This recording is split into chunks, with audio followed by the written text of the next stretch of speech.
no joy here. All right, welcome to Keeping Runners on the Road. I'm Dr. Mark Humbert.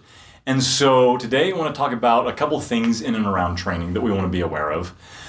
So the first is, how are we fueling ourselves?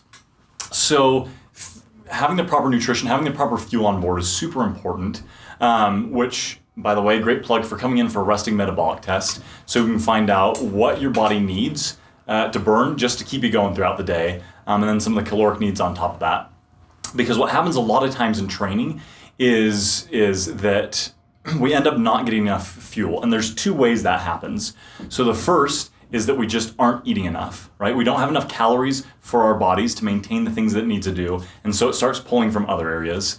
The other one is if our activity level markedly increases. And so, maybe we're doing 6 hours of running a week, and then we decide to go to 12 hours of running a week. We're going to want to up our calorie intake to meet those demands. And so if we don't, we'll also have low energy ability. And so there's a host of problems around there. We can see greater rates of bone stress injury. We can see more fatigue. We can have, some problems with just some of the other body systems if we're not getting the energy that we need, because the system will take from some of our other systems, so endocrine system, reproductive system, and take energy from there to use it to fuel our working muscles, so that we don't pass out and we don't die, right? None of us wants to die. Okay, so the second one, and that relates to the nutrition, is doing things that improve our bone density and our tendon compliance. And I'll talk more about what tendon compliance means.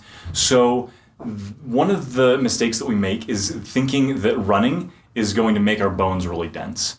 Bones adapt to changing environments. They get bored pretty quick. And so that repetitive movement of running isn't necessarily doing what we think it does in terms of bone. And so we need to add in some higher impact things, different movements, right? We're used to kind of running in this plane. So movements to the side in different areas to kind of confuse the bone a little bit, right? It likes that in order to adapt. And then heavy load strength training. That heavy load is also important for tendon compliance, right? So it's tendon stiffness. We've talked before that tendons are kind of like a spring.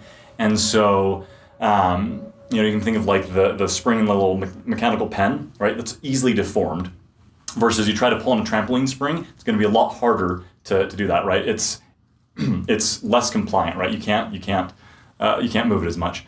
And so what we want to do is kind of make our tendons more like that trampoline spring, so they can absorb a lot of energy and release a lot of energy, and they're not losing their elasticity with that. And so that is accomplished through heavy load strength training.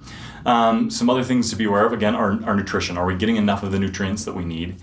When we're sweating, right, big long workouts, we're losing electrolytes, things like calcium, right, which we need for our bones. And so making sure that we're replenishing there. Another big thing to hit for most of the U.S., there's a higher prevalence of vitamin D deficiency in U.S. citizens, particularly above kind of, let's say Denver above. So it's above the 37th parallel. Get enough in the summer months, but in the winter months we tend to get less vitamin D from the sun, and so sometimes we need to supplement that to make sure that our bones are healthy and strong. So doing those two things together, right, making sure that we have enough energy and making sure that we're doing things to keep our bones and our tendons strong will keep us healthy and fit for running, and will keep us going for a long time. So thanks for joining us today. Remember to like, follow, subscribe, all that good stuff, and we'll catch you on the next episode.